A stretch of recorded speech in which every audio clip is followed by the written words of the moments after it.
别做计划了。如果按计划行事真的有用，那人类现在还在山洞里钻木取火呢。说一个让你破防的真相，这个世界其实就是一个巨大的破破烂烂的草台班子。从救命药到快乐水，每一个改变生活的神器全都是计划外的产物。它们的存在只为证明一件事，在这个充满了 bug 的地球上，混乱才是第一生产力。我是乐乐，今天带大家盘点10个把一手烂牌打成王炸的顶级案例，准备好了吗？我们开始。第10名，厨师的复仇——薯片。这不仅是个发明，还是一次充满恶意的职场报复。1853年，纽约的一位大厨乔治·克拉姆快被一个挑剔的顾客逼疯了。这顾客是个杠精，嫌薯条太厚，退菜切薄了，还嫌厚又退菜。克拉姆怒了，行，你要薄是吧？他拿起刀，带着满腔的怒火，把土豆切得跟纸一样薄，炸到干硬，还故意撒了一大把盐，心想：咸死你！看你怎么用叉子吃。结果呢，那顾客一吃，惊为天人。这告诉我们一个职场真理：永远不要低估一个被逼急了的厨子。有时候，你的愤怒里藏着几亿美金的市场，别忍着发泄出来，说不定就火了。第9名，废材胶水的逆袭便利贴。这是3M 公司的博士接到个死命令，要研发一种航空级的超强胶水，结果却造出来一款弱基胶水，风一吹就掉。在追求永恒牢固的工业界，这简直就是废品中的战斗机。这配方在3M 内部流浪了5年没人要，直到同事阿特弗莱在唱诗班唱歌，数签老调让他很尴尬。他突然想起了这个废物，拿来一试，发现简直是天作之合，粘得住又撕得开。也就是在这一刻，办公桌上那个最经典的黄色方块诞生了。但其实便利贴之所以是黄色的，纯粹是因为那天实验室只剩下黄色的废纸了。但这误打误撞成了绝佳的 UI 设计，黄色在白纸堆里最显眼，又不会像红色那么警示。就好比咱们海外华人有时候觉得自己不够硬不够狠，但在这样一个硬碰硬的世界里，有时候这种甚至沾不牢一张纸的温柔，反而是最强大的力量。第8名，失败只因太成功502胶水。便利贴是粘不住，而这位是因为粘太死被淘汰的。2战时期，柯达公司的化学家本来想给枪支瞄准镜做一种高透光的塑料材料，东西做出来了，透光性完美，但有个致命 bug， 这玩意儿碰到什么粘什么，模具粘坏了，仪器粘坏了，连操作员的手指头都分不开了。化学家觉得这简直是灾难，直接把它扔进了废料堆，直到几年后大家才反应过来，等等，如果我们不拿它做瞄准镜，直接拿它当胶水卖呢？这就是著名的凡尔赛式失败。我失败是因为我强得过分了。说实话，这种烦恼我也想拥有。第7名，实验室里的光污染——霓虹灯。这原本是化学家拉姆齐最嫌弃的废气。当他把内气封进玻璃管通电时，那一抹诡异的红光把助手都吓了一跳。在那个年代，这种光太刺眼，巨耗电，除了在实验室扮鬼吓人，毫无卵用。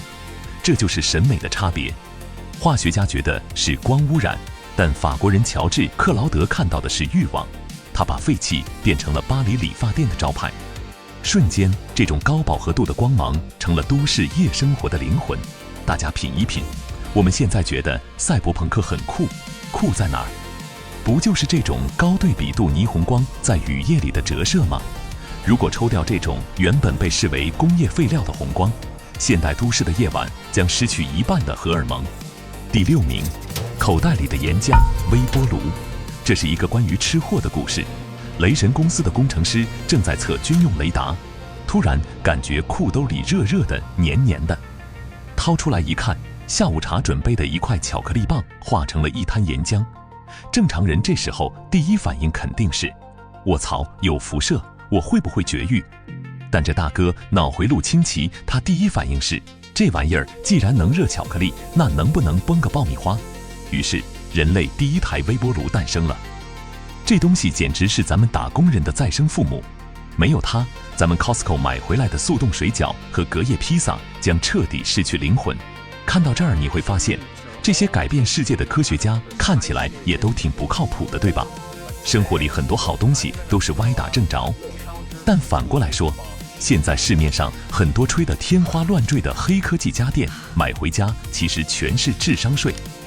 如果你不想花冤枉钱，或者想把日子过得更精细一点，赶紧订阅我。咱们不讲大道理，只帮你把关，做个聪明的消费者。好，接下来进入高能的下半场。第5名，审美灾难便解压神器泡泡纸。这本是设计史上最辣眼睛的创意。最初，2个工程师想设计一种前卫的、有立体感的塑料墙纸。你能想象吗？把你家客厅贴满这种肿胀的塑料水泡，这在1950年代看来，简直就是装修事故现场，根本卖不出去。直到 IBM 运电脑需要缓冲材料，这堆废品才翻身。但它真正的伟大在于无意中击中了人类的破坏欲。心理学上说，捏爆气泡的那声啪是大脑最廉价的快乐源泉。如果你收快递时捏泡泡的快乐超过了拆快递本身，请在评论区里扣个1。第4名，字体的胜利，可口可乐。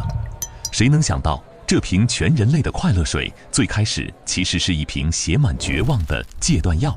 发明人彭伯顿是个刚从美国内战退下来的老兵，浑身是伤，还染上了吗啡瘾。他本来想调个药酒让自己戒毒，结果亚特兰大搞禁酒令，他被迫把酒精换成苏打水。这一混，口感从苦涩的药变成了带气的爽。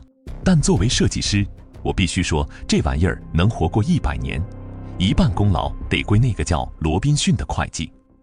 是他用了当时写情书才用的斯宾塞花体字，手写了 Coca-Cola。大家看这个 C 的收尾，这种流动感直接暗示了液体的顺滑。如果当年他们用了那种死板的印刷体，这瓶糖浆估计早就死在药房角落里了。所以说，审美不仅能当饭吃，有时候还能把药变成全球最火的潮牌。第3名，心脏的弃子，蓝色小药丸。这可能是医学史上最难以启齿，但也最幸福的失败。90年代，辉瑞公司本来在研发一款治疗心绞痛的新药，理论很完美，但这药对心脏的效果只能说聊胜于无。辉瑞决定项目终止，回收所有药片。怪事发生了，参与测试的男志愿者们死活不愿意把剩下的药交回来。研究员懵了，这药不管用啊，你们留着干嘛？志愿者支支吾吾地表示，虽然它治不了心痛，但它有一个让人非常昂首挺胸的副作用。辉瑞一看，那还治什么心脏啊？直接改名上市。它证明了，当上帝关上你心脏的一扇门，不仅会打开一扇窗，可能还会帮你支起一根顶梁柱。第2名，消失的气体与核武器特氟龙。1938年，杜邦公司的化学家发现，气罐里的气体凭空消失了，锯开只看到一堆白粉末。这东西比冰块还滑，王水都腐蚀不了。最开始，它是被美军拿去做原子弹的，用来处理核原料，这可是绝对的国家机密。谁能想到，这种处理核武器材料的高科技，最后归宿竟然是煎鸡蛋。一位法国工程师的妻子抱怨锅太难洗，催生了特氟龙不粘锅。在座的各位如果下过厨就知道，刷锅是最反人性的劳动之一。从制造毁灭的核武器到守护家庭和睦的煎蛋锅，这个跨度我给满分。第1名，从派对笑话到医学圣杯，外科麻醉剂，这是真正意义上的生死逆转。在19世纪中期以前，外科手术就是一场合法的酷刑。那时候评价医生好不好，只看手速。历史上有个快刀手李斯顿，做截肢手术只要28秒，但也因为太快，一刀下去，把病人的腿、助手的2根手指，还有围观者的衣角全切了。一场手术死亡率300%。而当时的麻醉剂前身笑气，居然是上流社会开派对用的毒品。大家吸了以后，在地上打滚互殴，以此为乐。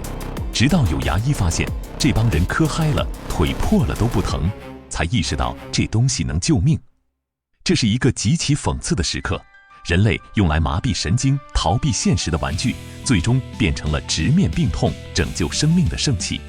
看完这10个故事，你还觉得当下的失败很可怕吗？那些曾经被扔进垃圾桶的废纸、被嫌弃的废弃，最后都变成了文明的基石。这个世界本身就是一个巨大的草台班子，没什么是一定要按计划来的。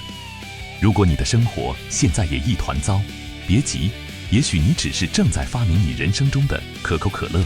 下期我们来聊聊那些被网红吹上天，但买回家只会吃灰的智商税家电，帮大家省下这笔冤枉钱。如果你想避坑，记得订阅，咱们下期见，拜拜。